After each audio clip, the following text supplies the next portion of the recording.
Welcome to LeChance Encounters. I am here today with Josh Wright. Josh does a ton of stuff. I'm not going to attempt to list it all. I asked him yesterday what his titles for the different things he does are, and it was a novel that came back via text message. The main thing that he's here to talk about today is the Storybook Ball, which every time I go to say that, I want to say Storybook, and I don't know why. It's the Storybook Ball in Manchester. You said it's been how many years you've been doing that? This will be my 9th year as chair. And I am actually offended by myself for not knowing about this event after 9 years. And I think about 5 of them I've followed you on social media, so I have no idea how I've missed this. I don't know either, Alex. I think that's one on you, actually. Yeah, I guess. And he's also management and financial advisor with Wells Fargo. We'll get into that a little bit later, but I think he's doing well enough in that he just wants to promote the more charitable types of things in his life. But I am interested in that financial services world just because there are so many parallels to what I do, and I think it's a good thing for people to learn about that I haven't bridged on this podcast yet. So tell me about the Storybook Storybook Ball. There's in Bow they do the Jingle Brawl, which every year they have Santa versus the Grinch wrestling. Oh, perfect. And then they have a bunch of like opening matches. Year I went, they had like Buddy the Elf versus Elf on a Shelf. Like things like it's a really fun, another charitable event. I think it just all goes to the Bow Youth Wrestling. This is a pretty fun event. But anyway, Storybook Ball. Storybook Ball. So this is going to be my 9th year chairing it. I believe it's the 11th year overall. It benefits the Children's Hospital at Dartmouth, which is now called Dartmouth Health Children's. But I'm sorry, what was that again? Dartmouth Health Children's. Dartmouth Health Children. Okay. But everybody still calls it CHAD, yeah, because that's what it's been called forever. And they've accepted that, even though it's not in their branding and marketing campaign. It is still CHAD. But there's been so many different events that have supported them over the years. That's a very recognizable name. Absolutely. So this is the only non-athletic event. So you bring up the brawls. So the other events that they have are like the CHAD Hero Race. That's held up in Hanover, Lebanon, and then they also have the East-West football game, All-Star football game. I think there's a hockey one, right? And then there's the Battle of the Badges with the talk about brawling, the fire and police. Sometimes they do have to be talked to, so they don't throw down, but they still throw down occasionally. My money's on fire. I mean, I don't know. Those guys never have the benefit of a gun. That's true. They got to fight barehanded, or axes. I guess they have axes and picks and shovels, things like that. Yeah, yeah. I don't. They're not allowed to bring those into the game, so I'm not sure. A high-powered fire hose is also quite the weapon as well. So police use that too for crowd control. That's true. But they ask the fire department to help them, don't they? I think it's on the SWAT machine, the SWAT vehicles. I'm also feeling like that was in very dark times in our country that was happening, so maybe we should move away from that one. Well, we're not going to be political at all. So right. The Storybook Ball has been around it's really been actually around for a little over 15 years. We obviously took a pause during COVID because you can't have a hospital event during a COVID event. So we paused, we refreshed it. So we call it the Storybook Ball Reimagined. This year's theme is actually Dr. Seuss. So it's great that you bring up the Grinch for the holiday brawl. So you dovetailed right into that, Alex. So this year's theme is all things Seuss. So we've actually, so the medical school at Dartmouth is called the Geisel School of Medicine, which is actually Dr. Seuss's real name. So Dr. Seuss gave quite a bit of money to the Geisel School of Medicine. I don't know how much it was. I don't know when it was. Don't ask me those details.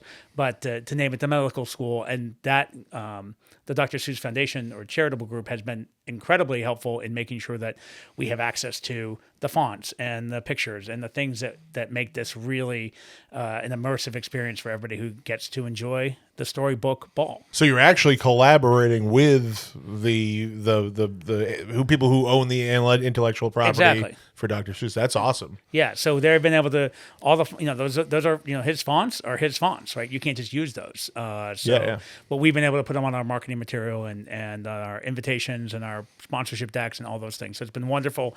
They've been tremendously helpful. Also, we're working with the Palace Theater to help us with I'll call it zhuzhing up the room a little bit, since they have a lot of stuff from Seussical the Musical. So they've been a great partner overall in terms of making sure this event is going to be decorated. Our event planner is Purple Finch Events, that's based in Portsmouth. Shout out to them. My daughter. Oh, it's not Purple Finch in Bedford? No, okay. That's different group. Purple Finch Events out of Portsmouth. Kate Malloy and her team, and my daughter happens to work for them, so I'll give them a big shout out as well. And so they're our event planner for this year. They were last year as well, as we brought the ball back after I think it was 3-year hiatus, actually. 3-year kind of pause, refresh, redone. It's the great thing about the event. It's different than any other event you're going to attend.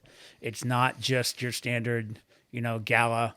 You sit down, you dress up, and somebody talks at you. There's actually, the room is decorated. You're going to walk into, a Seuss themed room, and then go into another Seuss themed room, and then come back for, your after dinner drinks in another Seuss themed room. So it's going to be what I like to call an immersive experience overall. So you're going to be able to feel like you're in one of the storybooks as you're listening to some of these doctors and some of the beneficiaries of all the work that Chad does. So you're going to have, is it a dinner event? It is. I'm starting at 0. I 0. probably should have done some homework. So it's a dinner event. 5:30. 5:30 start November 15th at the Doubletree Hilton in Manchester. 5:30 cocktail hour, 7 o'clock dinner. So we'll have cocktail hour in one of the rooms, and then move into the armory room, as they call it, for the dinner event and the actual ball itself. And then there's a third room. Then we go back to the cocktail room back afterwards. So two different rooms. Yeah, 2 different rooms. And anything else? So then you're going to be listening to speakers. Listening to speakers, we're going to have some of the doctors there. We're going to this year we're actually every year we try to recognize a Chad champion or two. So the few that we've recognized recently. So last year we recognized Nick Valis for his work with the East-West football game. This year we're honoring Jamie Staten and Tim Beckert, who have been instrumental in starting and continuing to run the Battle of the Badges hockey game, Fire versus Police. And is this adult event? I assume This is an if you're adult going to have event, yeah. doctors speaking. This is it's an not adult event. kids Yeah, this coming is not to a see the kids Seuss event. stuff. Okay. No.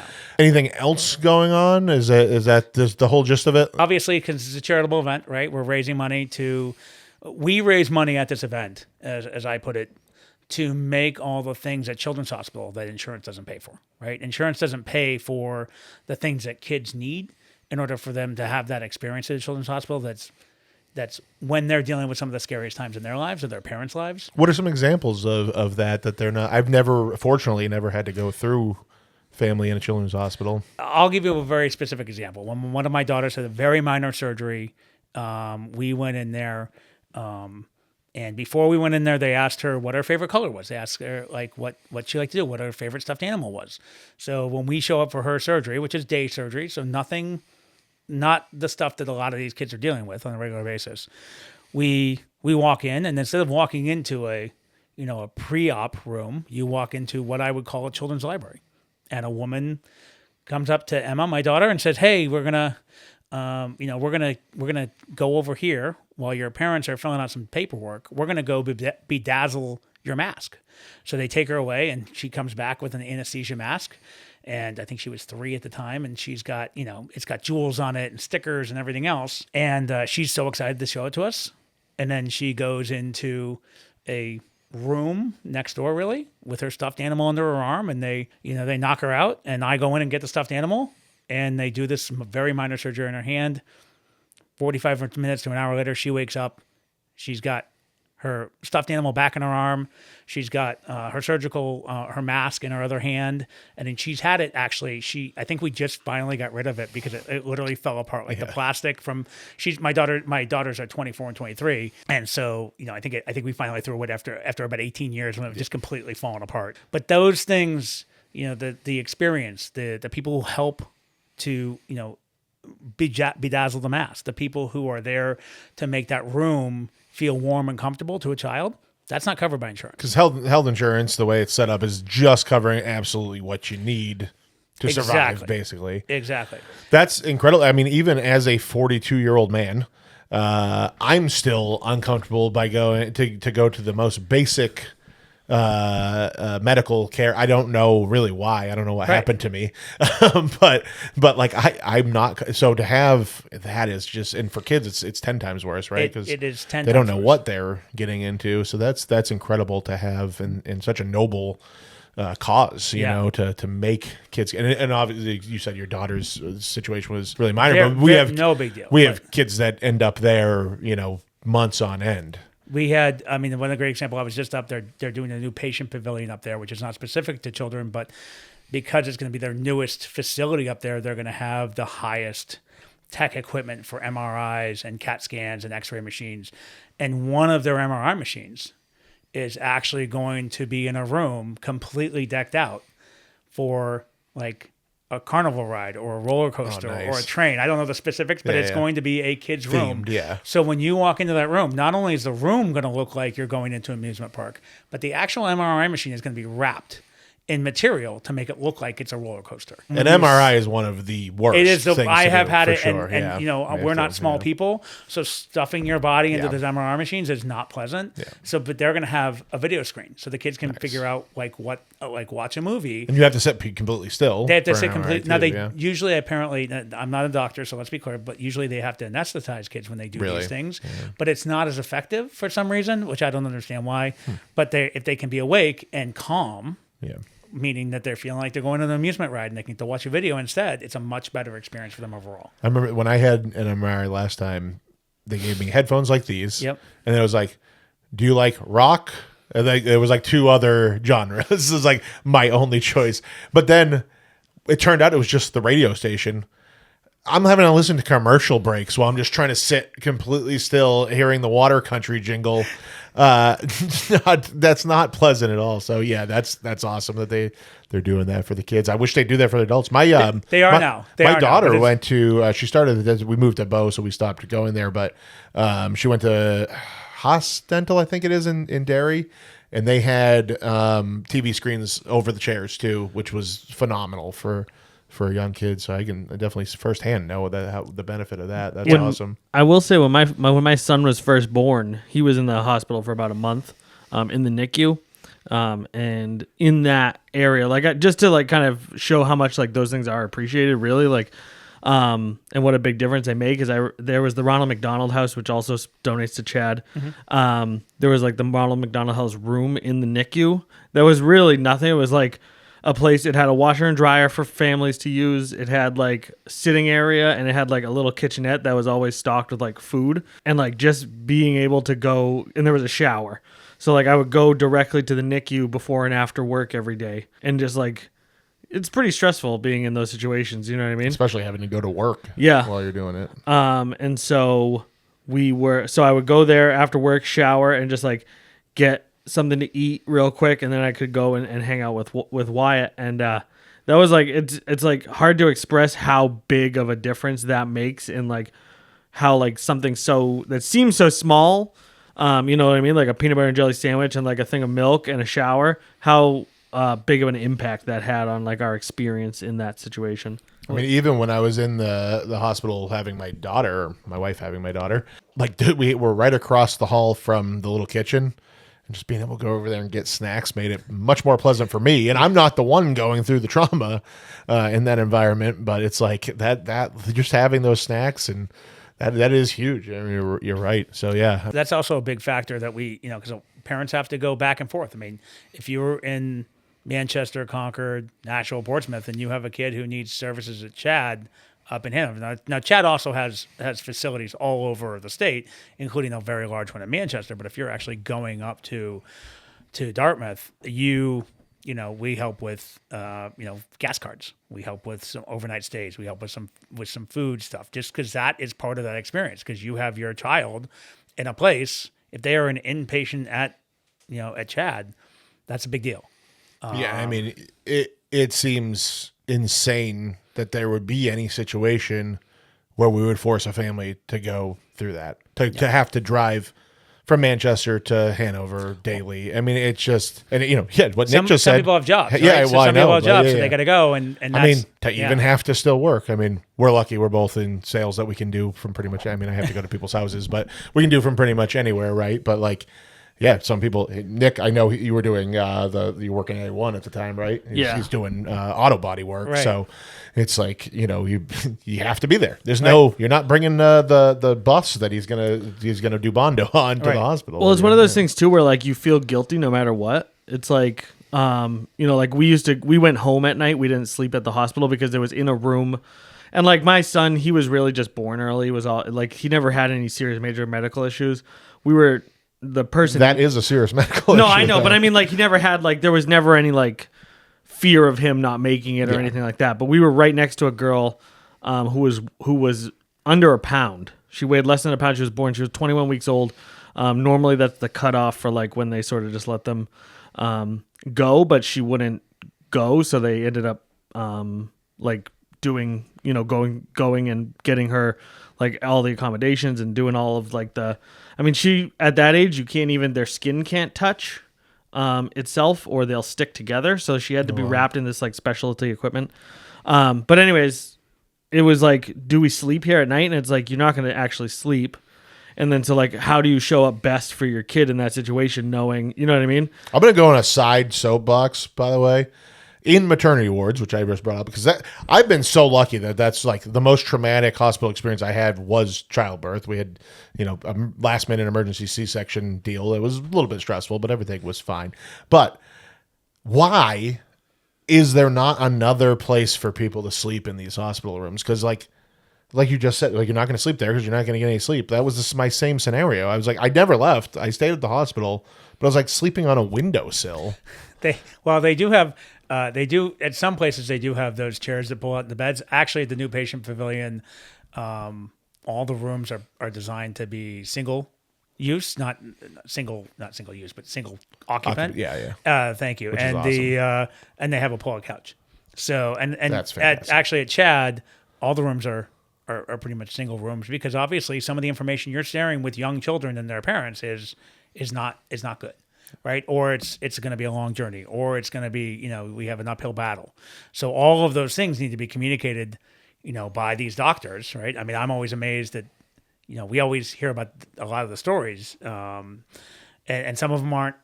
Some of them don't have a great outcome, right? Some of them, the kids, they don't make it. Frankly, and that's always the toughest ones to hear. Yeah, you don't really want to be going through that with a stranger on the other side of a curtain. No, and that's obviously you don't want to be going through it at all. But. You don't want to be going through it all, but those are very difficult moments for families, and that's where the children's part comes in, right? That's why it's a children's hospital, and that's why you have to raise money for children's hospitals because they lose money because all the things that they're spending money on, they're losing money on. That's not there's no revenue from that. There's not we can't bill so and so for the wrapping around the MRI machine or all the books we gave the kids or the I don't know what the new Nintendo Switch, right? The Nintendo Switch has to be a donation. We have one. I keep calling it a Wii. That's where my age is. Listen, I still have a PlayStation. I was still playing NHL 94. I think that was the last time I played a game. So. I mean, 94 would be Sega Genesis, wouldn't it? Oh, that's right. Yes, I had that. Because I remember I had Joe Montana. I can just picture the computer voice. It's supposed to be John Madden, but it's a computer. It's NFL football 94 is Joe Montana's. Joe Montana was on the Chiefs by that point, not the 49ers. Fun video game trivia there. I was a very big video game nerd. I got rid of all my stuff, but above your head there's a boxing glove. I just ordered the Mike Tyson's Punch-Out cartridge to sit next to that because that was huge when I was a kid. And I don't feel guilty. None of the money goes to Mike anymore. It's just all third party. So, yeah, that is awesome. So one more time, hit us with the when, the where. Yep. So November 15th, 5:30 in the afternoon at the Doubletree Hilton in Manchester. It's a Storybook ball to benefit the Children's Hospital at Dartmouth. We're going to have a cocktail hour. We're going to have the ball itself in the armory. We're also going to have a silent auction, which is going to have some great trips and events and activities. And then we're going to have a live auction when right now I'll say that the three main live auction items that we really expect to do incredibly well are, we were talking about them earlier, actually. Dan Haggerty has offered to host a private dinner in your home with Chad LaMarche performing a local favorite performer at many bars and restaurants around here. So they both have donated their time and energy. And for to people that. who don't know, Dan's owner at Industry East and Stash Box. Stashbox, Which Mocha if you've Pot, been to either of those Without- restaurants, with Mocha Pot is relocating, and Without is going in its place, and he's going to be part of both of those. But I assume the food, the private dinner, is going to be more the Industry East and Stash Box I style would assume there. so, yeah. Which, I mean, if you've had both of those restaurants, are fantastic. At first, like Industry East, I was like, this is amazing, but I can't go because there's 6 tables, and every time I try to go, I can never get in there. So it was awesome that he opened up Stash Box too. Which and are doing great. And is it advance tickets to get into the event? Yep, it's advanced ticket. I do. I'm wanna sorry, go, I cut you off. You had more auction items. The other key thing is a week in a 3-bedroom condo in Newport, Rhode Island. So during the summer, so you and your friends or family sleeps up to 6. You can squeeze 7 in there if somebody doesn't mind sleeping on the couch. So 6 or 7 people for a full week in Newport, Rhode Island, walking distance downtown to all the bars and restaurants, walking distance to the Cliff Walk and First Beach. So tremendous location, tremendous place to Beautiful to if you've spend never a been week. in Newport. I feel like that's where we live. It's just close enough that we don't go. Like if we're gonna go that far, we're gonna go further. I think a lot of people overlook how awesome Newport is. It's just far enough south that the weather is actually a little bit nicer. Yeah, there's always a throughout 30 the degrees year. warmer, even on the coast. there. Even on the Yeah. coast, you get a great breeze. It's busy down there right now. October is always festival season down in Newport, so you don't have to go in the summer, but usually that's when people want to go. Yeah. But the cruise ships coming in October. Their seafood festival, is in October. They just finished the big car show in October with the Audrain's Concours, where Jay Leno did about 8 different seminars on owning cars because he actually lives there now, and he lent 150 or something like that of his cars to the car museum there. Rhode Island is becoming a celebrity hub a little bit for some reason. Matt Rife, he got a house there, and I remember him explaining. He's like, I don't really want to be in the big comedy cities, but I'm close enough to New York and Boston to get to clubs. And Providence has Comedy Connection, Right. which is a good club. Then Taylor Swift also has a home there. It's great segue because our key live auction is this year is a Taylor Swift signed guitar. Oh, geez, I'm So gonna have to go in on that it for my daughter. I'm actually not gonna. Is there a way to enter these without being there? I am gonna have to because check I'm gonna into be that. out of town that I'm gonna weekend, check. actually. I'm gonna check because I'm hopeful that that can go for some significant funds. It's a great donation. Martinetti Liquors actually had it, and they donated to us to raise some money for the Children's Hospital because they've been a great partner as well. And if I don't get it, I can just sign this guitar and pretend that it's. I can mean, you have write to Taylor's decorate name it. on Yeah, you have to decorate it. it's like bedazzled or It's something. like it's not quite bedazzled, but it's Sure. definitely a. I just had bedazzled in my head from the earlier story of the mask. I mean, bedazzled is a great word that you should. Yeah. I mean, you should try to use it. Try to use it every day. yeah. Every day. Yeah, it's my aesthetic, Yeah. bedazzling for sure. Exactly. It's definitely my aesthetic. We do have some, so there are still tickets available, which is a great thing about the Armory. We can kind of go pretty big there, which is the first time we haven't had attendance constraints in the past. Last year we had a Bell, great venue, great event, but we were really capped at about 220 people. This year we had about 300 so far, and hoping to go beyond that. Tickets are $250 a person. But a majority of that money is going to go to the Children's Hospital of Dartmouth, so it is partially or not all a charitable deduction for you and for all the people that you want to bring. Sponsorships start at $3,000. Unfortunately, this year we had our presenting sponsor for the last 5 years, and they did not renew their presenting sponsorship this year. So I am still pitching that one actively as we speak. So I'm hoping to close that one soon. So, Okay. but yeah, it's a tremendous event. It's a lot of work, a lot of time. I have a great committee that works with me, and they donate all of their time. Everybody on my committee is a volunteer, and they're just there to help. We have a great team with Chad that's constantly showing up at meetings and taking my phone calls and dealing with my crazy ideas and crazy suggestions, and usually, telling me to be quiet, which is fine. Well, I think I've said this to a bunch of people lately, but nothing happens without crazy ideas. It is. You got to have crazy ideas, or nothing happens. Yep.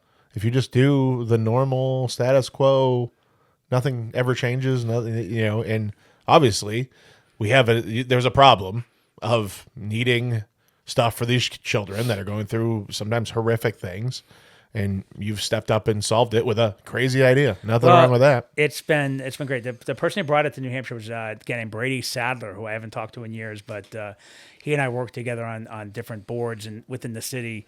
And he had brought it to New Hampshire.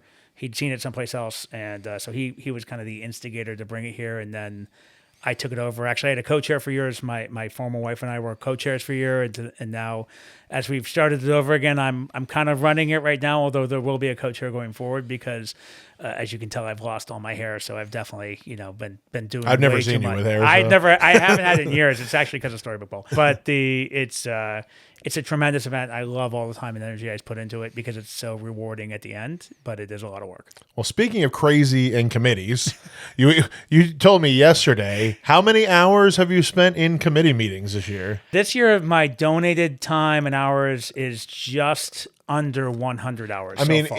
it's insane. You're on the Manchester Chamber of Commerce, Amoskeag Industries, yes, Developing Corporation Board, Manchester Development Corporation. Manchester Development Corporation. Maybe I misread that when I was. And you're also your college, Holy Cross Alumni Association. Yep.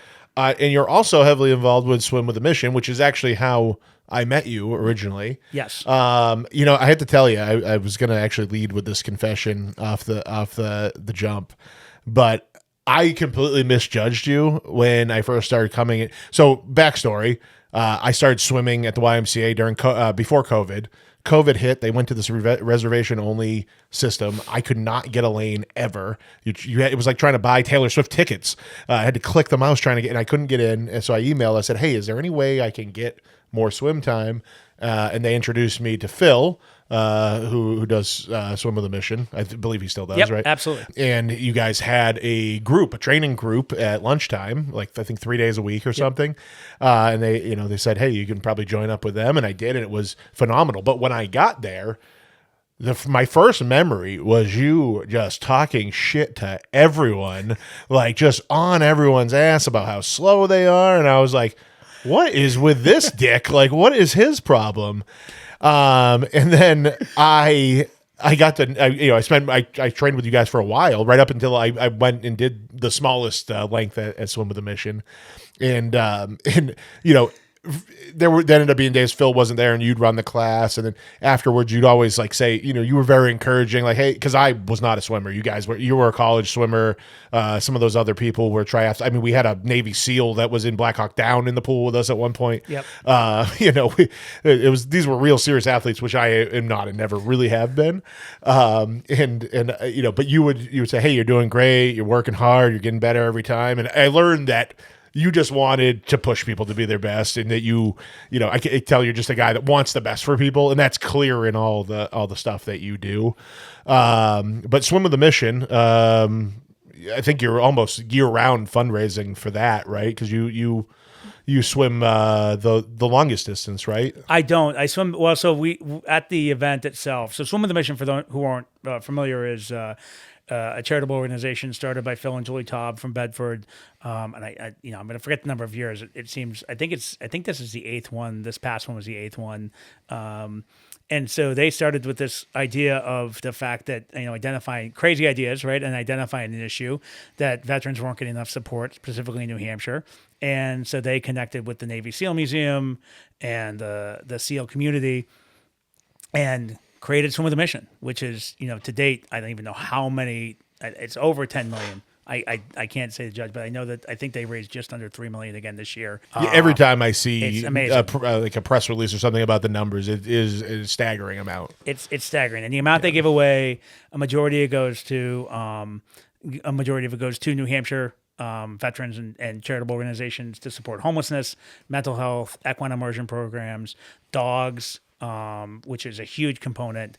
But so they're out there doing this, and they have created, it started as a swim event, which is how I got involved, because I swam in college, and I continue to swim. We still, by the way, in case you're wondering, we still swim Monday, Wednesday, and Friday at 11:20. In case you want to make your triumphant reappearance, I should. I really should. I am not gonna make any excuses to you just based on the amount of stuff you did, but. Or you do, but I really should. Yeah, you're right.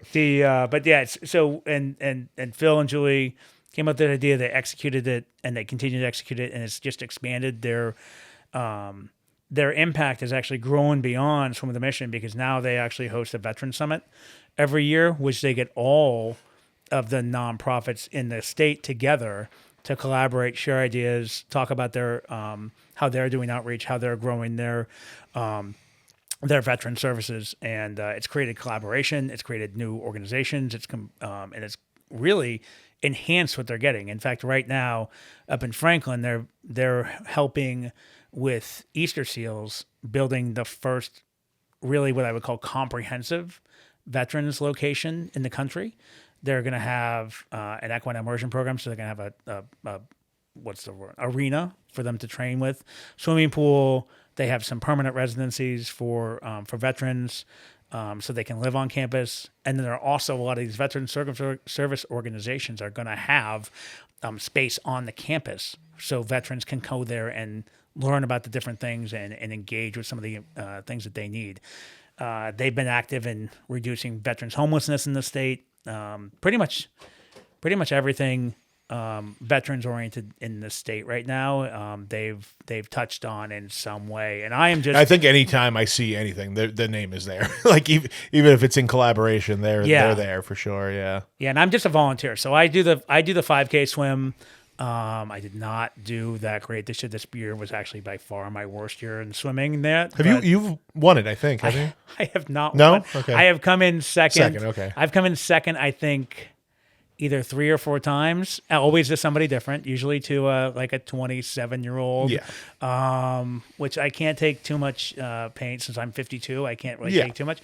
I did get my butt kicked this year. I did not have a good swim, but we do that swim, and then a small group of us that you used to train with, we actually we swim the length of Newfound Lake for fun, which is about 6.2 miles. Okay. At the end of July. Yeah, that's why I thought you did the longer one. Yeah. So, yeah, I did just the 1500, and I had never, I had no idea how cold Newfound Lake is. And I'm standing there at the starting line, everybody's in wetsuits, and I'm like, it's July. Like, why are wetsuits? And when I hit that water, I was like, oh, I start swimming. I'm getting kicked in the face, like kicked, punched. Like nobody. That's the thing that like I don't think people understand about open water swims. Because I've talked now to a bunch of people who've done like Ironmans and stuff. It's always I hear the same thing: getting kicked in the face, splash, can't see where you're going. And it was so cold. I just stopped and I just treaded water for like a minute. And warmed up and let everybody get ahead of me, and then I just swam my own. I finished last, and for me, it was doing it. Like I went from, you saw, like a 50 meter was tough for me. So to go to 1500 in open water was quite a jump within a few months. So that felt good to me. And then I brought my kayak and I hung out in the relay area and I helped as one of the spotters for the relay. But amazing event. And one thing I was going to point out, like, you hear so much stuff about veterans. Like, you go to sporting events, like, stand up, support the troops. And it's like, so much of it's just lip service. And it always feels like it's just a show to me a lot of times. But going to that event, you have all kinds of actual Navy SEALs. They're greeting you at the finish line. The people get up after and speak and awards handed out. There's so much camaraderie. And it's like, I don't come from a military background. I don't know anybody that did really. Like, I didn't grow up with anybody who did. I didn't, my grandfather was in the Coast Guard, but we never lived anywhere near each other, and he was retired way before I was born. But like to see it more in action and see the community around it was really neat for me. I was like, okay, this is really people coming together to do a real thing. It's not lip service. It's really helping people who have. And regardless of what you feel about the war and the politics behind it, these are good people who need help. At the end of the day, good people who need help, and there's people actually stepping up to do it. It was really, really incredible to see. It's a really, really nice event for sure. One of the neatest things about being involved and volunteering every year is seeing what you're mentioning, like that camaraderie, right? Because not only the veterans also support themselves, and so some of them maybe feel a little isolated, or some of them are missing out on things. I think, and Swim with a Mission, by the way, is just a fundraising organization. They distribute all or very, very high percentage, over 90+%. I think it's 95 or something like that. Which of is those if you huge. look at some of the charitable organizations out there, it's like under 10. They're crazy. everything that they get, they are giving away as much as they possibly can, or putting towards an endowment to have it grow for future giveaways. So all of them I think is away, but those people are getting engaged in different things. One of my favorite stories actually is one of the early ones when we used to do the Veteran Summit at Swim with a Mission. And there's an organization, which I forget the name of, frankly, where they make sure that any child of a veteran who was killed in combat can go to college for free. Oh yeah, And either 2 or 3 kids found that organization that day, and they got to go to college for free because one of their parents was killed in combat, and they were connected with this organization, and they hooked them up. And now, like, that's out there. Like, these services are out there. But they need to be promoted. They need to be talked about. Yeah, I think that's a under talked about thing in charity in general, is that you can raise all the funds, you can set up all the programs, but if people don't know to use them, I think I've seen people like get upset that like charities are advertising to find people to give their services to. It's like, what else are they going to, like, why are they spending money on advertising? Like, Right. just help the people with that money. It's like, well, how are you going to find the people? Right. Or the donors, right? I mean, we're spending money for the Storybook Ball. We're on sponsorship decks and on promoting, and usually you try to find a partner who will help promote the event, like Business Champion Magazine in our case. And so, they'll promote it for us. They'll do some work with us, and it's tremendously valuable because we're trying to get the word out there. But every net dollar we want to go to Chad. We want to spend as little as we possibly can and get the most that we to can. And that's the same thing. Yeah, you got to be smart with the money. Exactly. And I'll segue that right into you do financial services, Wells Yes. Fargo. Yes. So if anybody's going to be smart with the money, it's you. You know what to do with it, right? Yes. And I don't want to get too deep in this, but it's like I said, it's a topic that I've not brought up on this podcast, and I feel like I'm 42. Okay. Most people my age are not prepared for retirement. They're not building wealth. They're lucky if they even own a house and are building that equity. Most people I know, I grew up blue collar. I mean, it's just like I did construction. So it's like, obviously there's people doing much better. I just don't know those people. But like, it's a thing that's under talked about. It's not taught. Like, people get money. They finally have savings, and it's like savings only does you need a cushion to be safe. And then after you have your savings, then what do you do? Right. What are the things you do, and what are the important aspects for somebody that's 25 right now, just in their first career? What should they be doing? How should they get started? What are you seeing people are missing? Well, I got into, one of the things that I got into this industry years ago. I've been doing it for 25 years. I've been working with families on an intergenerational basis, working on asset management, wealth planning, and in many cases, asset transfer with families. But the reason why one of the reasons why I wanted to get into this business myself was actually, I remember my grandma Jane, who had immigrated here from Ireland in Chicago, where I'm kind of from.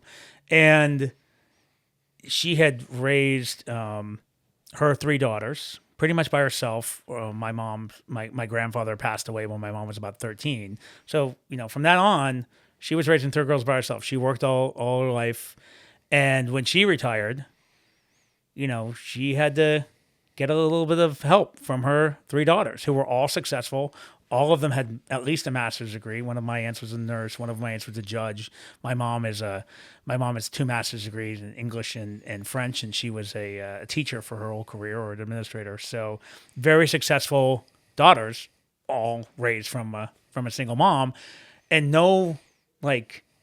could she have done more? I don't know, but no powerful person like that should have to borrow money from their kids.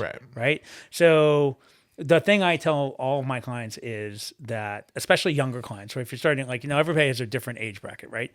A lot of times when I'm working with the child of an existing client, I won't even tell them to be my client. We'll just go through and talk about, what does it look like to have too much credit card debt? How are they going to save for a home?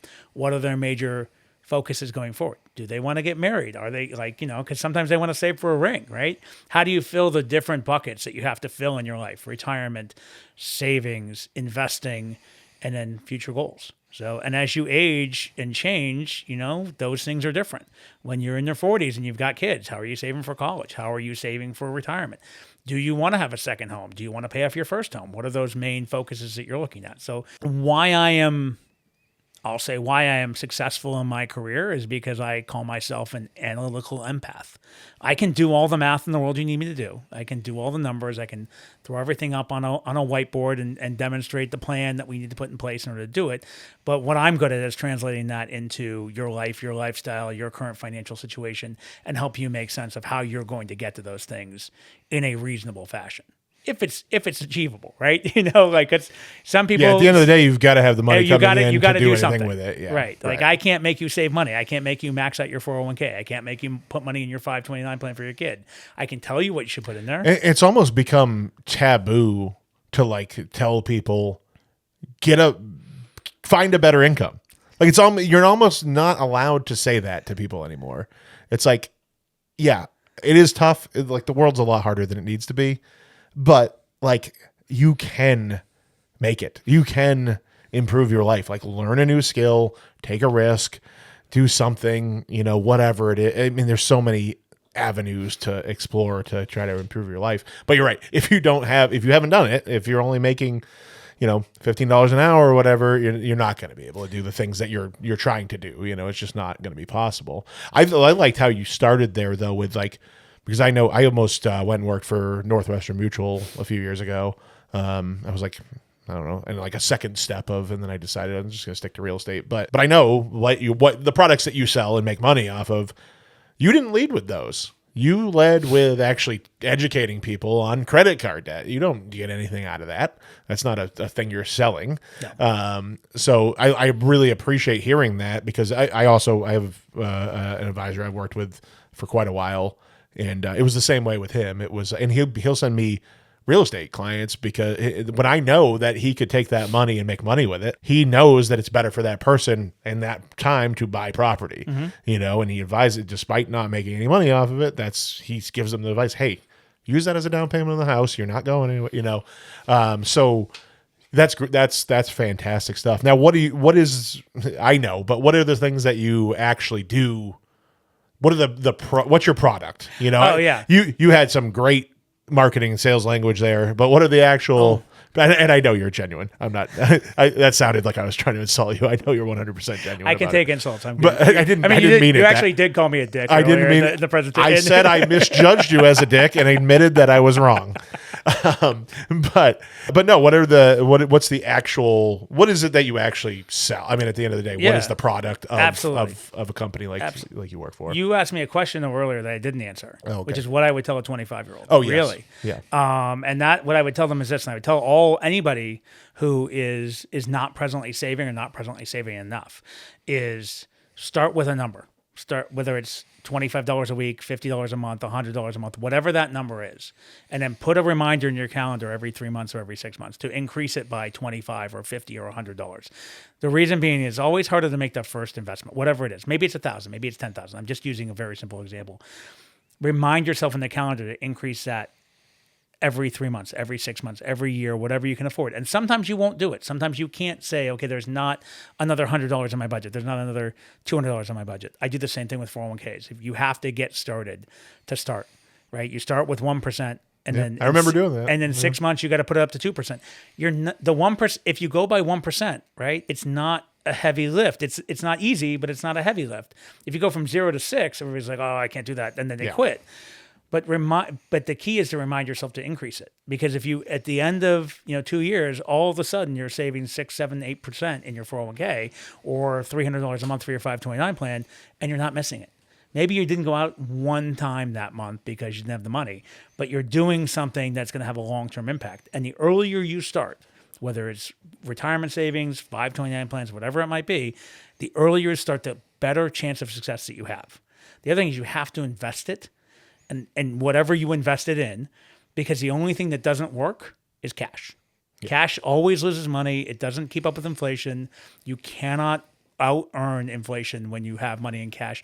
Even CDs, you can use those, but not as your only thing, because inflation is always higher. Mortgage rates are always higher than CD rates. There's a reason for that. Yeah. I remember when I first like kind of started learning about 401ks and investing and stuff like, I've always lived very like hand to mouth. And so it was like, I was always like, I don't know how to invest any money. Like it feels like I have everything. And so the first like couple years of me investing, I was like, all right, I'm going to invest one quarter every week, and then every week after that I'm just gonna like increase it to like 50 cents, and like, you know what I mean, it's really starting that small. It's literally nothing. Yeah. But like if you're just, and like I'm sure you don't love to hear that, but like you're just like, it's like you just start the ball rolling, and then it's like I think that's basically quarter? what you said. You just went way smaller Yeah. than his initial example, but yeah. But I feel like that small number, I mean, I paid for my first house with trading in aluminum cans. So like, that was my down payment. That is digging deep right there. So that is really digging deep. I think that goes back to my make shit happen philosophy that I was saying. Right. When I just know people aren't making enough money, I just make it happen. I rolled dimes to pay my rent. I remember literally rolls of dimes. They're $5 a stick. Anybody under the age of like 35 probably never rolled change. But yeah, $5 at a time to pay my rent. I remember doing it. For sure. You gotta. I mean, I coached. My first job out of college was actually selling advertising to small businesses in Worcester, Mass, because I graduated from college and I got a job with the Holy Cross guy, and I was selling advertising in Worcester Magazine, which is owned by Worcester Publishing, and I was coaching swimming at night and on the weekends. So I was, there were weeks when I was, swim meets. If you coach swimming, like it's 12-hour days, back-to-back days. So there were weeks you were working, 78 hours a week. And even now, 25 years into my business, like Sunday nights, I'm still doing my to-do list and doing my prep work for meetings in the morning. And most advisors are. That's not specific to me. That's specific to the industry, because you are, like in real estate, you might not be always working, but you always have to be prepared to work. I always say I'm always working. I'm always not working. Yeah. Like there's no on or off. Right. And people talk about work-life balance. I found that's not a possibility. It's just integrated. Me and my wife talk about it because she's a business owner as well. So it's like we talk about how we integrate our business into our life. And it's been a positive for me because like, yeah, sometimes I'm out showing a house at 9 o'clock or 8 o'clock at night, or I'm out half a day on a Sunday. But it's like also they need a volunteer at the school on a Wednesday. I can just decide pop in. I'm going to do it. Yeah. So it's a give and take. But yeah, it doesn't go without the sacrifice either of you're literally. I just had my first. So I'm 8 years into real estate as of January, and I just had the first vacation in August where I actually asked for help while I was gone. Like to the point where like I opened my laptop one time because I had to get a listing on before I got back. And I mean, maybe I answered a couple texts each day, answer a couple emails, but it's like every vacation I had up until that point. I mean, I was writing offers. Like many deals. I negotiated. We went to Disney several years in a row. I always say, I'm like, I've negotiated a lot of real estate deals while waiting in line for like Space Mountain or whatever. You can wait in line for a long time. Yeah. So, and it's plenty of time to get your work done. Yeah, it's plenty of time. So, I mean, my daughter Lily is 24 and my daughter Emma is 23, and I've had the same phone number, the same work phone number for their entire lives. Yeah. So, and you asked before about like service and solutions. I am completely product agnostic. I can do stock bonds, mutual funds, muni bonds, private money, private equity, private credit, private debt. I could do annuities, life insurance. I actually have a mortgage license, so I have license to do literally everything, including like pork bellies and orange juice features. Although I have never done the what? Pork bellies, commodities. I joke. It's there's an old joke. What was the movie with Eddie Murphy and Trading Places? Okay. It's funny. The last episode we recorded, we talked about Beverly Hills Cop. It's just Eddie Murphy Day. Eddie Murphy Day. He in Trading Places they sold orange juice futures. Okay. So commodities, gold. Do you actually use the mortgage license? Yeah. Yeah. Because a lot of times, so when my clients come to me, sometimes Oh yeah, Wells Fargo is a bank, right? Wells Fargo. Yeah. So I work for Wells Fargo Advisors, which is a division of the bank. But your mortgage license is also I'm mortgage with them. licensed. We actually have to be mortgage licensed. So we're not bank employees. We're Right. employed by Wells Fargo Advisors. But Yeah, my mortgage license is 17520. I've had it for like 15 plus years, I think. I don't maybe. know. I have a mortgage license as well, and I don't know it. It's on my business I card should- someplace, so should- I have to put it in. That whenever is I do. true. It is. It has to be on everything. It Yeah. is. If I grabbed a card over there, it would be on. It'd be You're on right. And my email signature. Yeah. Yeah. But so I'm very. And It's actually not that card. Those ones are agent only. I don't know if I just moved my office down here. I don't know if I actually have a box of my mortgage cards on that desk because I haven't finished moving everything down here. yeah. So maybe not. But Yeah, I'm completely agnostic. We actually the great thing about Wells Fargo Advisors is frankly just the business model is we have no proprietary products. We don't have anything like there's no Wells Fargo mutual fund, there's no Wells Fargo annuity, there's no Wells Fargo insurance product. It's all people brokering it out. yeah, to brokering other- out people, yeah. things we work with, companies we work with, very broad array. Actually, the company itself history is actually the combination of roughly 40 different brokerage firms over the last 60 years, starting with smaller ones and then getting bigger and bigger and bigger. So I actually started January 3rd of 2000 with Prudential Securities in my office, 900 Elm Street. And then at one point we became Wachovia Securities for a period of time. And then during the credit debacle, we became Wells Fargo Advisors because Debacle is a very light way to put that. it's a very As light- somebody who lost their home in 2009, yeah. I'll push back against it. Yes, debacle. It was a complete mess, and in many ways it restructured how banking, advisory, investment banking, all kind of integrate. Do you feel like because I had this conversation with the owner of the mortgage company that I hang my license at, and when last year there was a real estate lawsuit that finally got settled from 2019, but it changed some of the ways that we deal with buyer agency and whatnot. But I remember he said to me, he's like, "Hey, 2008." Or whenever the fallout from 2008, whenever TRID and RESPA and all those laws were enacted, he's like, we were all scared. We were all like, how are we going to do business? Everything's changing. He's like, things are better now. He's like, did I make some crazy easy money before? Yes, but like things are better. The industry is better. Do you feel like in financial services that was the rest of the financial services the same way? Is it a better industry after a lot of things changed or? Well, we were.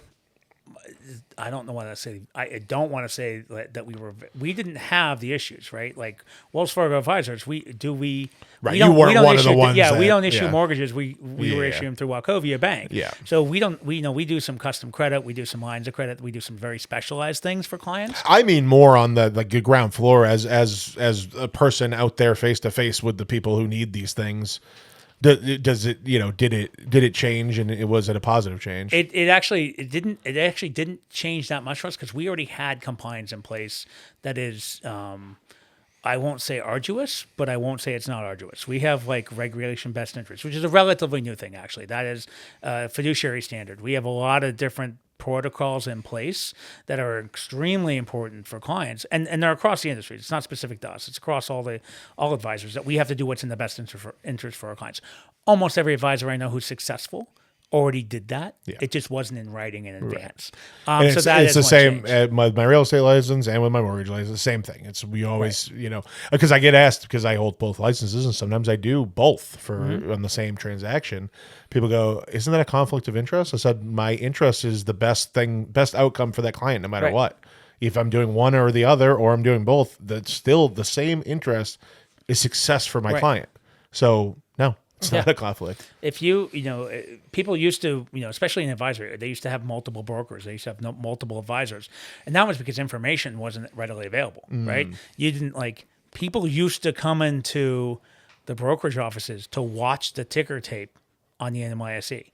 Now you get that on your phone. Yeah. Right? Now you watch CNBC or whatever, or Bloomberg, and you get that immediately. If you want to, see what a stock is trading at, that's readily available information. That you used to have to call your financial advisor to find out what GE was trading at that day. Yeah. And it used to be priced in ACE, instead of pennies. Yeah. So that was a whole different model. That information is free flowing now. You Right. can get that wherever you want. So that has changed the industry, but that's been a dynamic change. The dynamic change is that, I'm a financial advisor, but what does that mean, right? Now I'm doing asset allocation strategies. I'm doing longer term planning. I'm doing, more modern portfolio theory, for lack of a better term, where you're trying to asset allocate for a client based on what they need, not on which stock's going to go higher, right? Because at the end of the day, there's so much information out there that's flowing so quickly. You may be absolutely correct, but by the time you hear it, it's too late, right? So now with all that information flowing so easily and the ability, Vanguard and these online brokerages, you can just do it all yourself. absolutely. Why do they need you? and I can answer this, but Yeah, no, it's words. 100% true. So when I started in the business, the people used to look for financial advisors when they had about $75,000. That was when they'd say, "Oh, I should really talk to somebody now." And the reason for that was because they were almost at 100,000, right? They were almost at that six-figure number. That number has gotten higher every year. I would say that it's north of 250 before people actively seek a financial advisor. Some cases it's more than 500,000, and because now the savings vehicles where they have a majority of their funds are actually 401ks. So they're at their work of business if they've been there a long time, or they've rolled them over into new 401ks or whatnot. The reason why people use me is the same. I mean, this is the same reason why they go to a mechanic, the same reason why they go to have somebody to fix their computer, the same reason why you call somebody to clean your windows is because you could do it, but you don't have the expertise, you don't have the time, you don't have the business focus, and you don't want to do it, right? I mean, could somebody teach me how to change the oil in my car? Probably. Is it something I want to do? No. I don't know that I could change oil anymore even. But I use the same analogy you do, the mechanic thing. I say that because there's so much.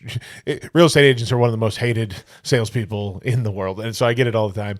It's like, we don't need you. You're useless. It's like, what? It's like, okay, sure, do it yourself.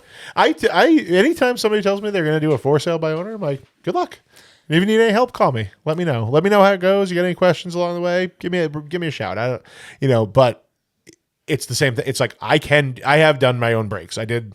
Probably my first 6 cars, I did my own brakes and I will not touch it now. It's not worth my time. It's like I'm slow. I suck at it. I don't even know where my tools are anymore. Like it's not worth it for me to do it. I'd rather pay somebody else. And I'm like, you'll probably, and most do, when you go to sell your own house, you'll go, oh wow, this wasn't worth it. That 2% was actually worth not dealing with all these other. And it's been. Not always, and if some people have, some sort of real estate background, they're just not active anymore. I mean, it makes sense for them to do it on there. I won't even argue with them about that.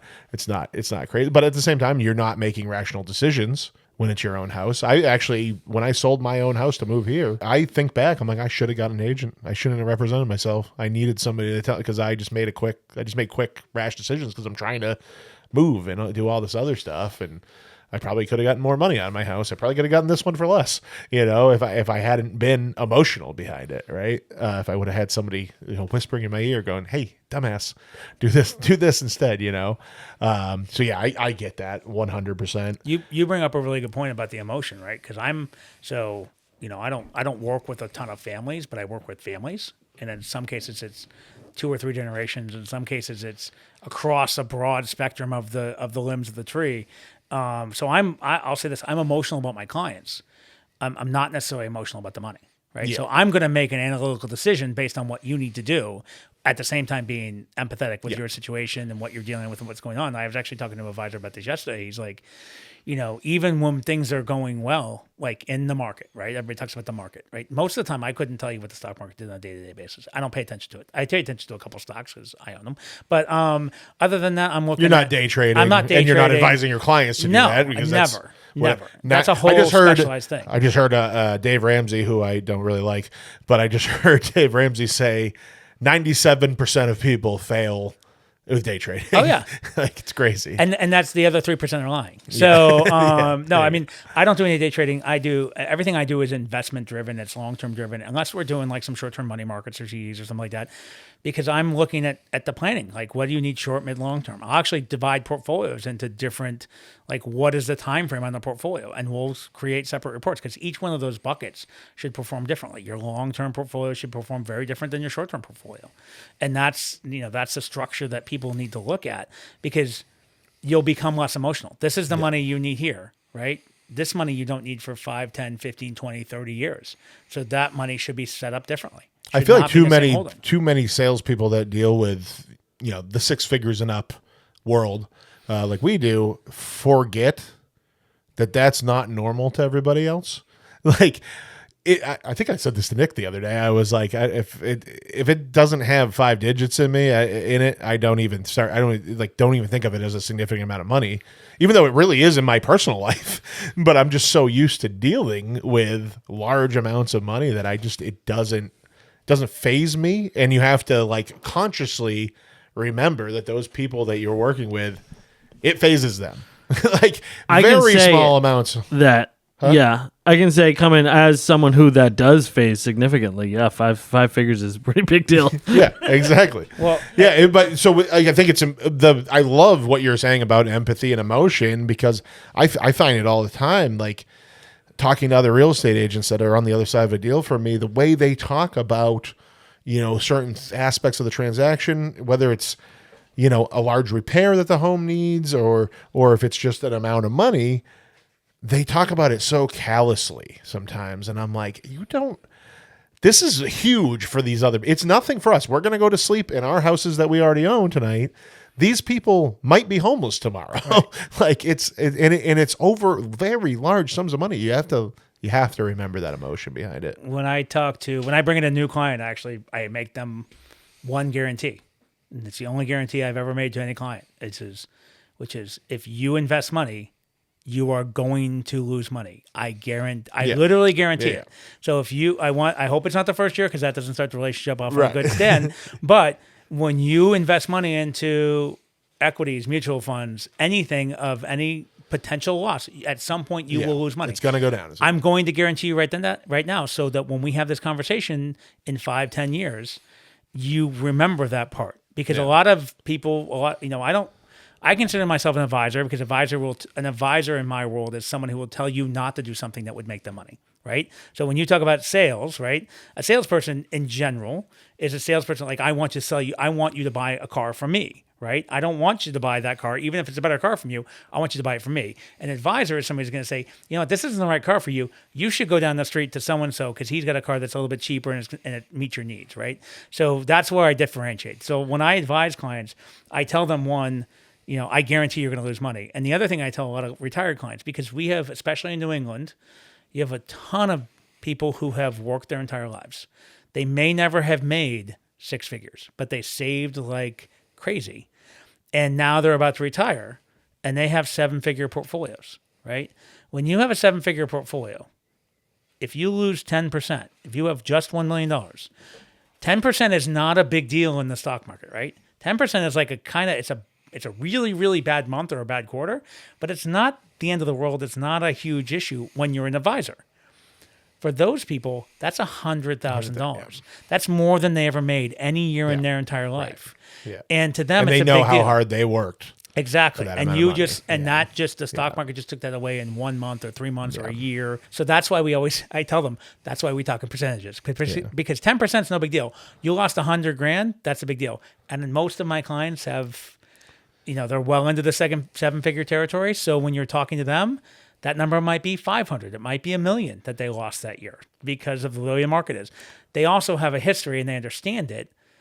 That's how they got the $1 million in the first place, right? The $1 million. But that must almost be like a comedic trope in that industry of like somebody comes to you at 20 years old, you worked with them till they're 50, you've grown their $60,000 into $1 million, and then they lose 50 and they're mad at you. Yep. That's probably a thing. I never even thought of that, because I understand how it works and I expect that. So I never had that thought in my head, but that's kind of the difference between an advisor-based relationship where I've had a lot of my clients for 25 years, right? So I can go back.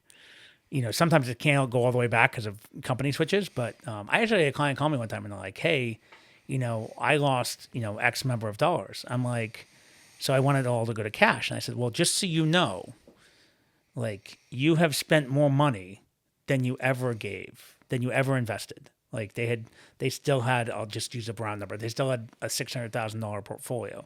They'd only invested $200,000 and they'd spent $500,000. Yeah.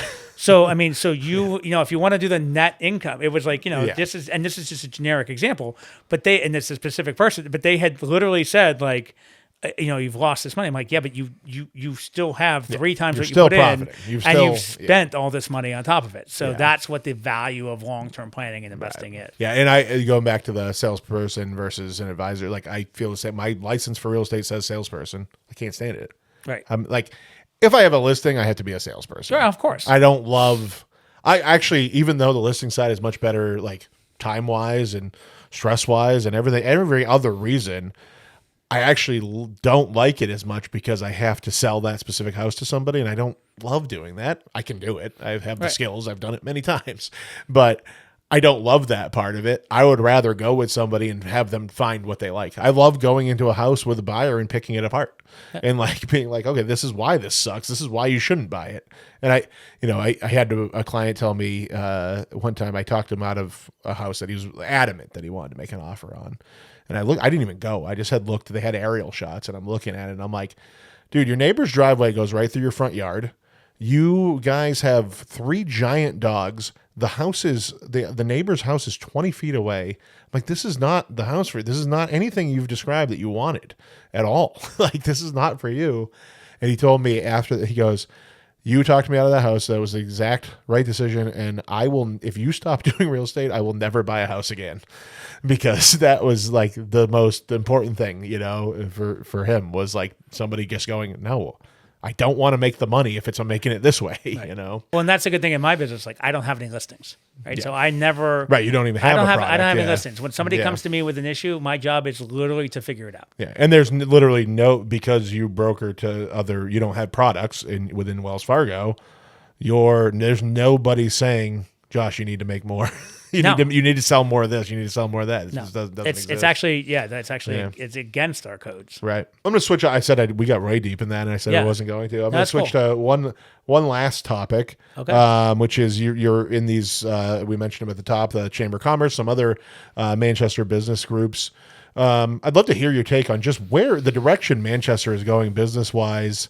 And I mean, because of your role as a financial advisor too, you are going to see, and you probably have ideas of how it's going to affect everybody around here, as Manchester's changing right now. What are you seeing in that department? I know that's a super broad question, but It's a great question. It's super broad. We could probably talk for 2 hours on that just with my opinions alone.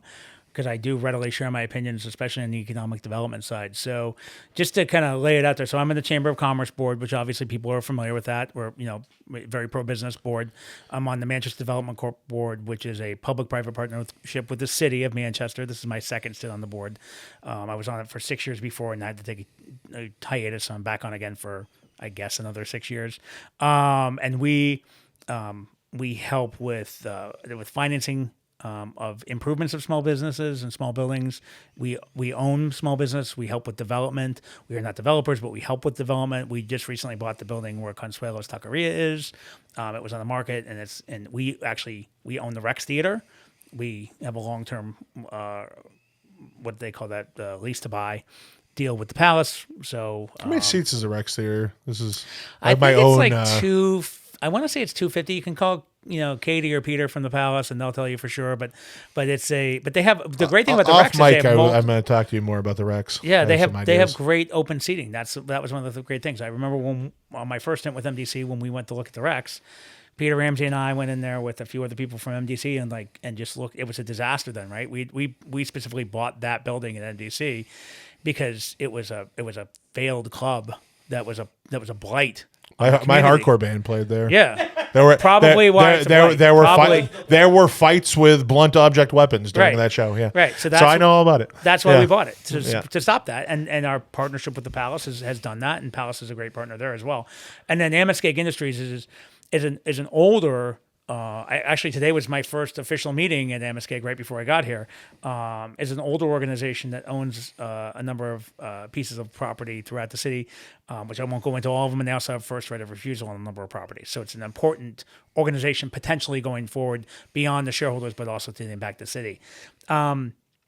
Manchester Economic Development Office with Eric and Jody Nizaka is doing a tremendous job bringing in new people into our city. There's a lot of inflection points right now that we have an opportunity to really leverage what we have to offer in the city, in meaning that we have people moving here to go work at Army, the Dean Kamen company that's changing the way we do medical research and medical development. We have more properties being produced in Manchester, primarily apartments, than we've ever had in the history. The thing that I have been a big advocate of is we need to develop ownership in the city, whether it's through businesses, whether it's through condos, whether it's through housing, right? We need to promote ownership of the city because in the stock market, in the real estate market, in every market in the world, there's a downturn, right? In Manchester, at some point, we're the fastest growing housing market in the country right now, or one of the top 10 at least. It was a number one for it was something like 35 out of 36 months. Right. It's great. That was like Realtor.com's Right. ranking system that kept going through the news cycle. But And those things at some point change. They turn over, they change. But if you're an owner, if you live here, if you own your business here, if you own your house here, if you own your condo here, you're going to stay. You're going to ride it out. If you're a renter, you might not. You can go someplace else. I think that's already happening. Right. I'm seeing it a lot. Like when people are priced out of their apartments, so they're not staying in Manchester anymore. I see it all the There's no time. place to buy. Yeah. There's no place to buy. So nobody's building especially condos. that they can afford. So I'm on the other side. So I'm old, right? And my kids are growing. They're adults now. And I was trying to buy a condo in Manchester. I wanted to buy a single floor so when I can't walk anymore, I can just bring my walker in and stuff like that. And it doesn't exist. There's nothing out there in Manchester that I could walk to my office, walk to the bars and restaurants, and they're building 1 million apartments that meet that need, but not condos. And I'm not going to sell a house and rent a condo at this point, or rent an apartment. So we're at a huge inflection point. We are on the right path. There's no question. And that is a roadblock for people starting the journey that you're finishing. Can't buy your house because you have nowhere to go. I'm not moving. Yeah. But Jay Rouet has done a tremendous job, not only with kind of identifying some of these issues, and I'm not political, but one thing he's done I was just going to go, we're going political. We're not political. But what he's done a really great job at is actually veterans homelessness in Manchester. He has gotten almost all the homeless veterans off the streets and into some kind of housing. So that's a huge shout out. That's not political. That's just a fact. And it's important because it reduces the negative impact and the negative stigma that we have in Manchester. And it's getting the people who already gave to our society a place to go and a place to be cared for. So I think that Manchester, the biggest thing that we have to do right now is really embrace investment into the city. One of the downsides of the New Hampshire way is we don't do forward-thinking investments in a lot of cases from a municipality standpoint, right? We don't want to pay for a parking garage because we're never going to make our money back.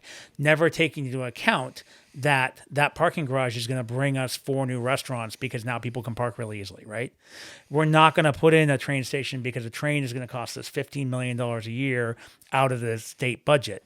Forgetting the fact that if you can get on a train in Manchester and be in Boston in an hour, what does that do to our housing prices? The train conversation, too, is one I moved to this area when I was about 20 years old, so 22 years ago. I've heard this train conversation my entire time living in this area. The issue, I mean, I have a lot of minutia in my mind, right? So the train tracks in Manchester in this area are too slow. Like the train has to go too slow. So they have to replace all the track. The MBTA is it because it's in congested areas? No, it's just because of the type of track. Just the type of track. The type of track. So if you have to replace all this track to make it a faster track. It's like 15-mile-an-hour track versus the 80-mile-an-hour track. I don't know the actual numbers. Yeah. Please don't quote me on that and come at me for those. I make up numbers on the I'm podcast all the time. I'm You're just fine. there. It's an example of a different. My listeners are used to made up numbers. But if you could get train service here, and the MBTA is willing to engage with that. There is a New Hampshire Rail Association. I'm not a member of it, just to be clear. But the shocking, only association you're a part of. Shocking, right? But there are a lot of, I keep saying that word inflection points, but there's so many good things going on in the city right now that if we just line them up and we organized and we co-branded and we work together, that it would just explode overall. I think about the events that we have in the city, just for example, right? Like, we have the car show, right? We have the largest taco tour in the world. Like, I love that event. I won't even go. It's too big. it's too big, It's right? too big, It's yeah. actually, I'm not. It's too big. And then we have, now we're closing down Hanover Street on a more regular basis. A lot of the work that we're doing with MDC is actually trying to get Manchester Street, the next street over, to look a little bit more like Hanover Street. Yeah. So we've actually lent some money to facade improvements and things like that. The reason why I noticed this too. right, It doesn't go unnoticed. we bought Consuelos, so the other side of Hanover Street is the street that Consuelos is on. So now we're trying to turn those areas. Yeah, because for so long it's just been Elm Street, and Yep. you go more than a block off Elm Street. Good luck. Well, and Hanover Street's always the example, right? Yeah. So everybody, Hanover Street's great. Hanover Street is amazing, right? Love that street. Right. Everybody does. So let's just keep doing it, right? But it's like you go past the Chop House. It's So over. It's over. So I am a huge advocate for one of the things that I'm with MDC is just buying properties, controlling the future. So MDC's history in the past, Bridge and Elm were the large apartment complexes. That was a MDC property that they held onto, so there wouldn't be another gas station there, right? The land where Giorgio's is, the Rex Theater, now Consuelos. There's a number of buildings, Margaritas, we helped finance originally when that was taken over. So this organization is under the radar, significantly changed the present look at Manchester. You need to get Forbidden Fruit off of that street. And no shade at comment. them. I know nothing about them. Absolutely not. That is an institution, Alex. You take that back right now. But if you're gonna, I mean, it is there's certain family-oriented families, I guess. I'm not afraid of it. But What there's about people certain without families? The only Listen. authorized glory hole in New Hampshire. That's all I'm saying. allegedly, no, but I don't know. but no, I literally I have no problem with that sort of business. I mean, it's whatever. But I think just like on that block, it's like it doesn't fit. It doesn't fit. And actually, the tattoo parlor, is it Tiger? Bulletproof Tiger. Yeah, I'm good, Yeah, good friends with them. I actually have I have a Bulletproof Tiger insignia right here from their grand opening. Okay, Yeah, I'm good friends with I those mean, the guys. facade improvement they did there is great with the wood. That's It a looks great awesome, looking, yeah. great looking building, Yeah. right? That's exactly what we're trying to do. Right. We didn't do it, just to be clear. That was not us, but we're doing stuff on Manchester Street to improve that. My understanding is one of the places we're going is now going to be that we have given some facade improvement dollars to, that's going to be a restaurant there on the Manchester Street, which was badly needed, right? Those streets, Hanover and Manchester, are actually connected with that little random side street. We need to have that explode. Maybe the secret is forbidden fruit facade You're so hung improvement. up on this. Forbidden fruit facade Nick improvement. Nick has gone off the end. We know where your priorities lie. No, I mean, again, it's not. It's just, I think there's a stigma, right? There's certain people that are, no matter what you put on a block like that, they're not going to go to it because they're like, I don't want to walk my kids past that, Well, and when the big parking garage is right there. So we're not sure exactly what we're going to do with the upper floors where Consuelos is, but Consuelos, What's nothing in there now, or there were a few tenants in there. Some of them residential tenants, or what's that? Commercial or residential? Commercial. Okay. Commercial tenants. So there, and some of them are staying, some of them are going. I think they were all tenants at will at the time, but but we're still looking at how we're gonna make that an area that's gonna improve the city. Right. That's the whole. Any money that if we make money on the building, it goes back into the coffers to help do something else to improve the city. I love that. And so one of the things that we're doing, one of the reasons why I'm on all three of these boards is actually because I want to increase the collaboration that we have with the city and all the things that are happening, not necessarily siloed, but not necessarily collaborative at the same time. Like they have information flow, but not enough cohesiveness. And so I'm really working to try to improve that because I've lived in the city for 25 years. I'm in the same house I've had the same house for 29 years now. In Manchester, my kids went to public school for most of the time. They both ended up graduating from Trinity High School, but which I just ended my board stint with recently. But I mean, my kids went to public school in Manchester. My kids are, a product of that system. One of my younger daughter Emma is actually a substitute teacher at Hillside.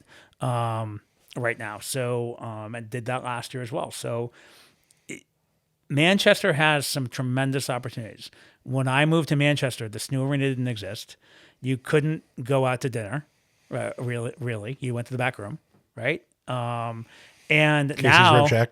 now you have Stashbox and Industries and Mocha Pot and Without and XO. No, XO's gone actually. Never mind. And Bravo, which is about to open. I think they're having a soft opening, which I'm not supposed to know about because I wasn't invited, but I think that's tonight.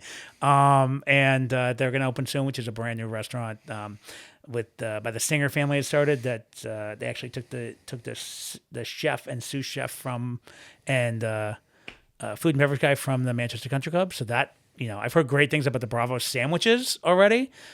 Fish Toes, which is on Hanover Street too, which is a brand new upcycled vintage clothing shop. Which, I mean, that's something I was supposed to have on the podcast, and I forgot. I never wrote it down. Yeah, they have a great story. They have a great story. Yeah. And that, and so we just want to take that and continue to grow it. I have this like whole thing in my head that, whenever I go to a city, no matter U.S., foreign, I love to just take a few hours and walk. Just, I did it by accident in Dublin. I was in a guy's trip in Dublin with my high school buddies, and they only had like 7 hours after me. So I dropped my bags at the whatever hostel or whatever we were staying at. I walked Dublin for like 8 hours, and it was tremendous. I did the same thing in Des Moines, Iowa 2 years ago. I was out for a run. Every city's fun for a day. Des Moines, Iowa has a 20-block farmers market on Sunday morning with bands and everything. That's massive. It's massive. And I'm like, It's like what? the Big E. Why can't we do that here? Like, Yeah. why can't we have in Right. Manchester on every Sunday morning, close down Manchester and Hanover Street? Nobody's on Hanover Street at Sunday morning at 10 o'clock. Concord does a great one. They Yeah. shut down one of the streets. I forget what street, but every weekend, every Saturday. And do it. Like, let's do it. Let's expand the impact that we have to bring people back downtown and continue to bring people into an area that is massively improving. Yeah. And not just for bars and restaurants. Yeah, you just hear so much bad talk about Manchester.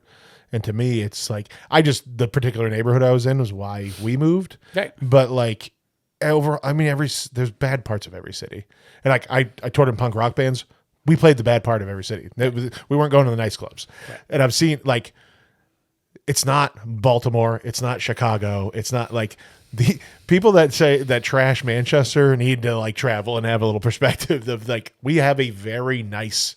Our largest city is a very nice city with lots of stuff to do, and it's getting better all the time. I'm traveling. I'm in my car, as you can imagine, quite a bit. Traveling to I was in Portland, Maine yesterday. They have a huge homelessness issue there. Burlington, Vermont, huge homelessness issue. I was shocked. We were in Burlington last year, and I was shocked that I hadn't been there in a long time, and I was like, what happened to this place? Honolulu, Hawaii has a I was just there huge homelessness issue. The police in the morning, because you have the football games start really early. The bars open at 7 a.m. so you can go watch the Patriots play. Oh, right. Yeah. The police in the morning clear all the homeless off the beach, right? And they just literally shoo them all off. And that every city in this country has a homeless population. Right. Yeah. And everybody's trying to figure out how to do it. anytime you stack people on top of each other in general, there's going to be issues. It's just Right. It's the nature of the beast. No, I mean, Like New York City has quite a bit of crime. right. We still call New York City one of the greatest cities in the world. Right. There's no listen. We are absolutely on the right path in terms of a city. You can see that collaboration is increasing, but it hasn't ignited yet. It hasn't really exploded the way it needs to. I think for so long everybody just thought they were in competition with each other. I don't think people really understood the concept of, and we talked about before we started recording, Nick Carnes, Manchester Downtown Collaborative. He had him on the podcast. He talked a lot about how, hey, if Shoppers Pub does good, those people are going to come downtown. They might get a drink at Thirsty Moose after. Yep. And while they're at Thirsty Moose, they might look across the street and see I can't think of it right now. The New Orleans, that's not there anymore. No. What's there in this place? Damn, I feel bank.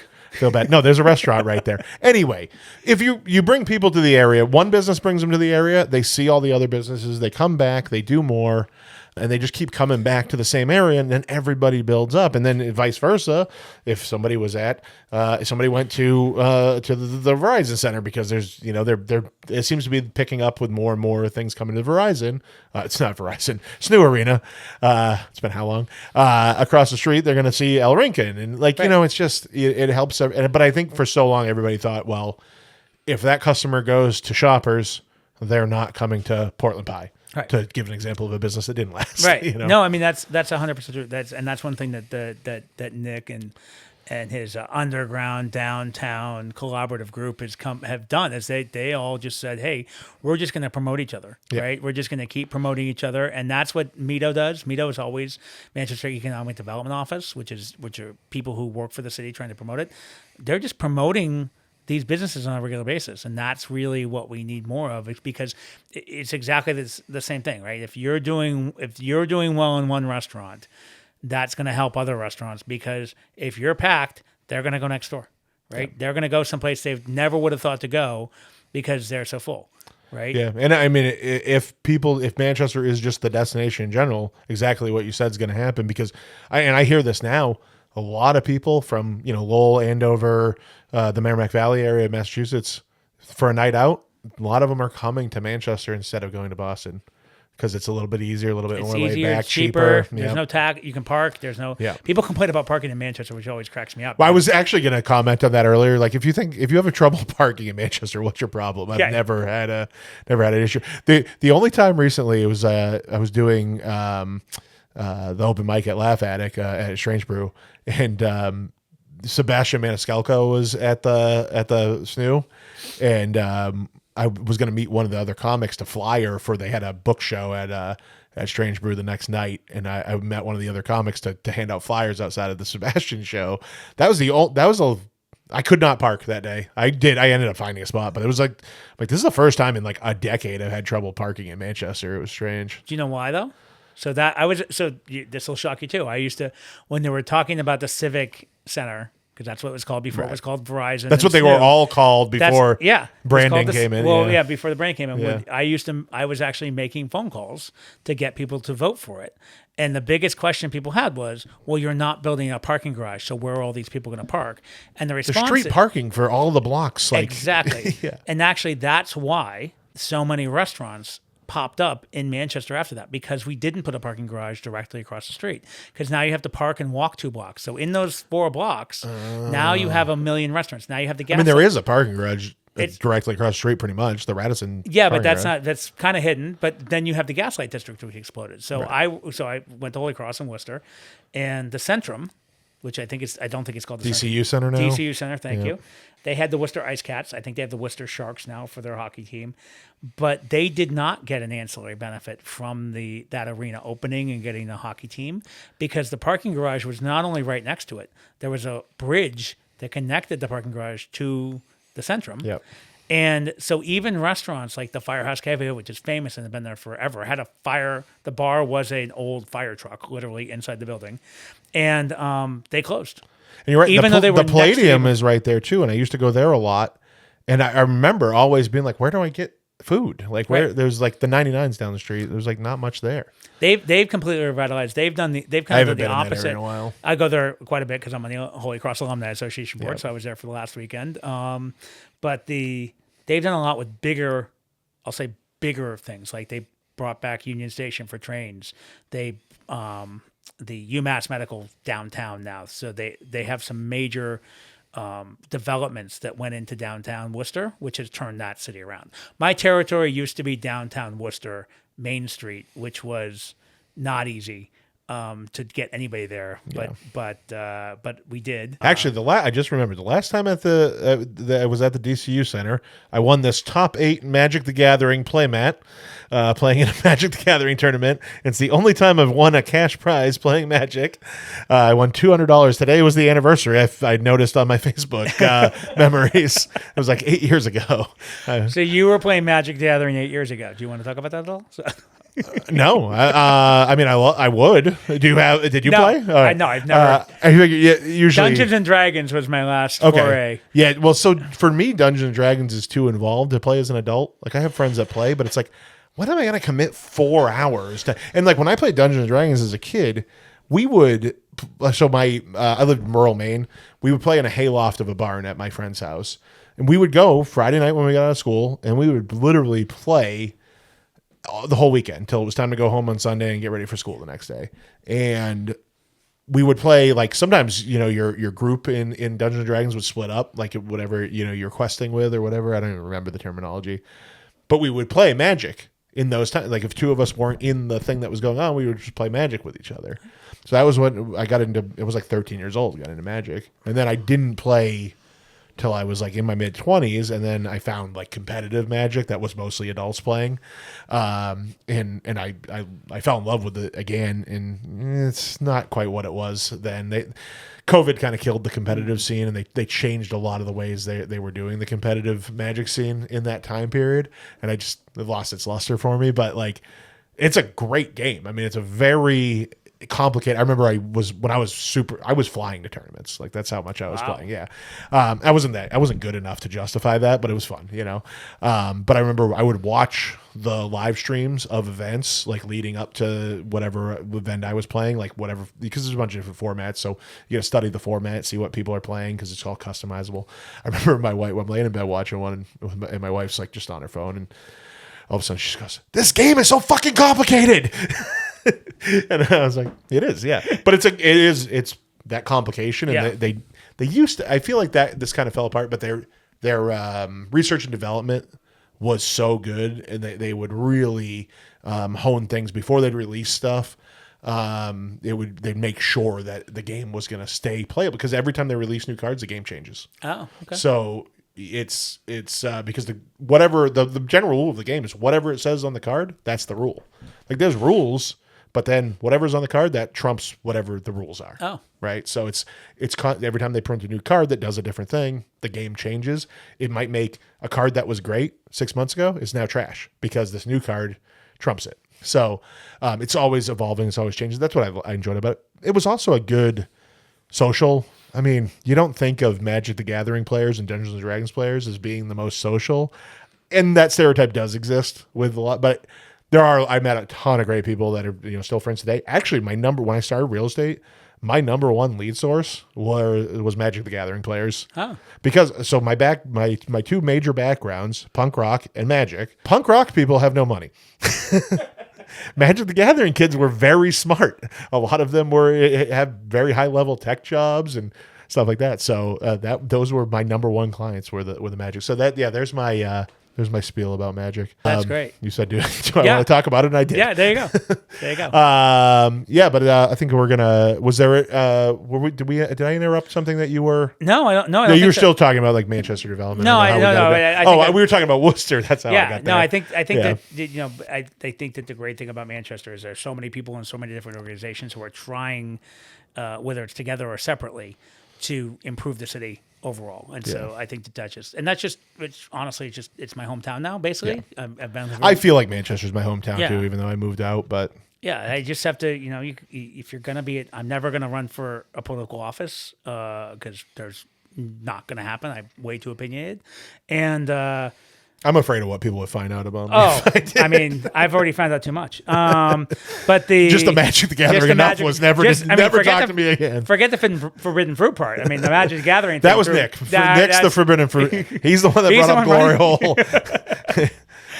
But you got your punch card in your wallet for forbidden fruit. But there's so many great things happening. So I'm just for some reason I'm passionate about it. I always have been, and you love to see some of these ideas and concepts come to fruition, and those things are really happening now. So I'm excited for what's going to happen going forward. And I'm bad at making things happen, so I'm trying to bring the spotlight to people who are making things happen, and I think that's helpful, and it'll help you. It will help bring people to the things that you're doing, and also possibly get more people involved. That's what my hope is for doing a lot of these types of podcasts. A lot of people are find your cause, find your mission, find something that you're passionate about. And for me, it's really, I use swimming as a fundraiser. I also do Swim Across America for cancer research in Rhode Island. How do you swim across America? Well, it's an organization. The organization swims across America. I just do a mile swim in the ocean. So, but is there an actual route to? No. Okay. No. I'm like, is there a river running? No, it's a cancer. Swim Across America is an organization focused on cancer research. Because I know there's a bike across America that they literally bike across. No, there's nobody. Okay. No, the Swim Across America is specifically for cancer research, and I forget how many different ones. Probably roughly 30 across the country. So I do the one in Rhode Island. It's a big kickoff event for a lot of the college teams to get going. So I go down there and I support Holy Cross and the swim team, and I swim and get my rear end kicked by a bunch of Holy Cross 20-year-olds, so, or 18-year-olds or 20-year-olds, 21-year-olds. So, but yeah, I mean, I think that. Well, I'm 10 years younger than you, and you were kicked my butt plenty. So. But for me, I mean, Storybook Ball is the big one coming up right now, and that's again November 15th at the DoubleTree in Hilton. We're gonna have that Taylor Swift guitar week in Newport, and you can have Dan from Industry East and Stashbox make you dinner. And then Chad LaMarche can serenade you while he's cooking. I love it. So it's going to be a great event. It always is. And where do they go to get tickets? You can go to Storybook Ball, chadstorybookball.org, or you can look at look for my Facebook page or the DH Children's Instagram or Facebook page, and you can get tickets there. So, and if you want to, and I'll put those links down in the episode description. That'd be great. Yeah. Love that. Thank you. So, huge event. It's gonna be wonderful as always. It's always a little, what's the right term? Tugs at your heartstrings. Yeah. So to help those kids, and especially with Tim and Jamie's stories this year, with the amount of work they've done, because Tim's daughter Emma was a patient for Chad until she passed, and she actually did a lot of work, did a lot of shows at the Palace, with my older daughter Lily, who will actually be there to help run the event this year. So it's kind of like all this stuff coming full circle. It's amazing, which I love. So awesome. All these different parts of my life and my family's life coming together and into like kind of one big circle. So. I love that stuff. I love it too. So thanks for coming in. Thank you so much for having me. I think we went over time. I mean, Nick's like it's past his lunch break, so I feel bad. I mean, I pay him to sit there and stare at us. I mean, that's true. It's not don't feel bad for me. I don't have as much to contribute to these serious conversations. No. when we just had a comedian on before, he wouldn't shut up. But he was all in. Great. No, thanks, Josh, and definitely go to the Storybook Ball. Did I say it right this time? Yeah, Storybook Ball. And thanks for listening. Awesome. Thank you so much for having me.